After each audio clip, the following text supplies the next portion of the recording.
ఇక ఎమ్మెల్సీ విషయానికే వద్దాం.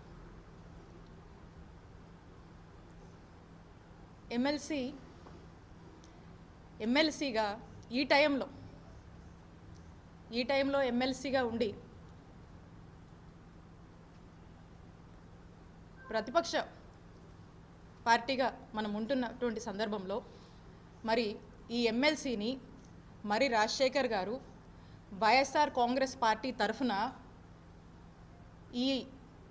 ఈ ప్రభుత్వం రెడ్ బుక్ పేరుతో చేస్తున్నటువంటి పాపాలని మాయ మాటలు చెప్పి అబద్ధపు హామీలతో మోసం చేసి అధికారంలోకి వచ్చి ప్రజల్ని మోసం చేస్తున్నటువంటి విధానాన్ని వైఎస్ఆర్ కాంగ్రెస్ పార్టీ ఎమ్మెల్సీగా మరి రాజశేఖర్ గారు మరి శాసన మండలిలో గొంతెత్తి ఈ ప్రభుత్వాన్ని ప్రశ్నించుంటే మరి రాజశేఖర్ గారి గౌరవం ఎంత పెరుగుండేది అనేది ఒక్కసారి వారినే నేను ఆలోచించనేయమని అడుగుతున్నాను.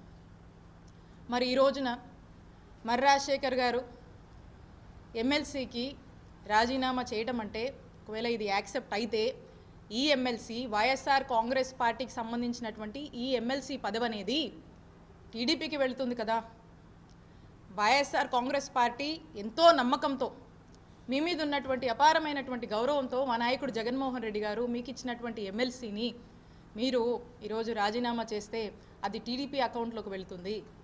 ఈరోజు మనకు నంబర్స్ లేవు, వెరీ అన్ఫార్చునేట్, మనకు బలం లేదు. సో కాబట్టి అది తిరిగి మనకు రిటైన్ అవ్వదు. సో కాబట్టి అది టీడీపీ ఖాతాలోకి వెళుతుంది.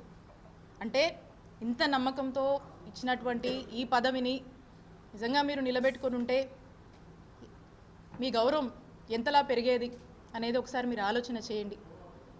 బట్ ఇది జరిగింది. సో అందుకే నేను అంటాను, ఒక్కసారి అక్కడి నుంచి కూడా చూసుకుంటే ఇక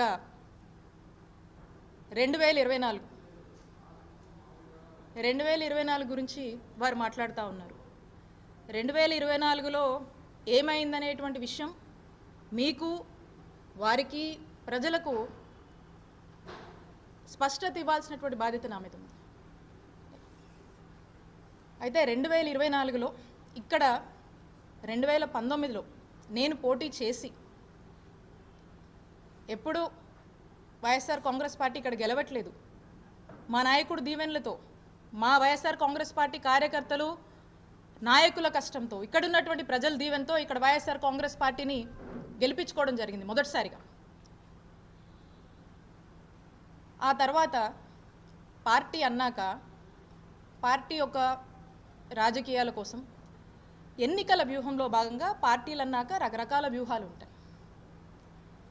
సో రకరకాల పర్మిటేషన్స్ అండ్ కాంబినేషన్స్ని పార్టీ ట్రై చేస్తుంది.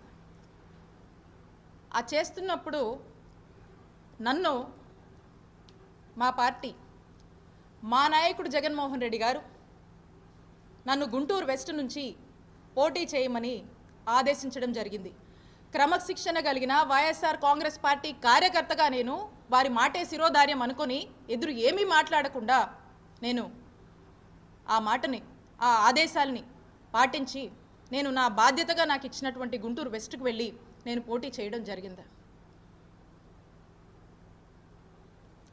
మీ అందరికీ తెలుసు గుంటూరు వెస్ట్ గురించి. ఏ రోజు గుంటూరు వెస్ట్లో వైఎస్ఆర్ కాంగ్రెస్ పార్టీ గెలవలేదు. వరుసగా మనం ఓడిపోతూ వస్తున్నాము. ఇక్కడ కూడా వరుసగా మనం ఓడిపోతూ వస్తే ఇక్కడ ఒక గెలుపు బావుటాన్ని మనం ఇక్కడ ఎగరేసాం.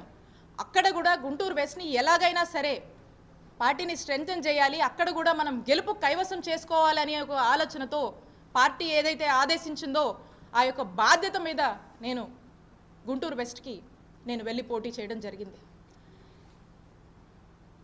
ఇక్కడ నా మనసులో బాధ అనిపిస్తూ ఉండేది. ఎందుకంటే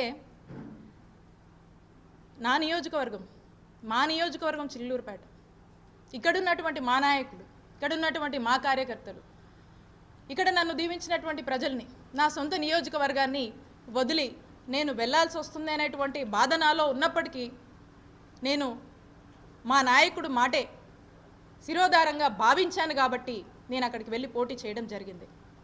అయితే ఇన్ జనరల్గా మనం అనుకుంటూ ఉంటాం కదా, ఏదైనా మంచి జరిగితే మన అదృష్టమని, నువ్వు అలా ఉంటే ఏదో మన దురదృష్టం అని.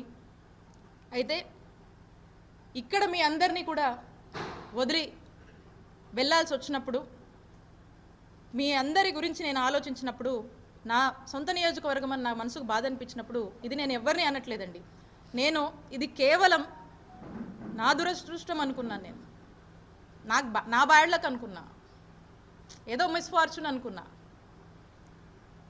అయినా మా నాయకుడు జగనన్న మాటే నాకు వేదంగా నేను భావించి నేను అక్కడికి వెళ్ళి పోటీ చేయడం జరిగింది.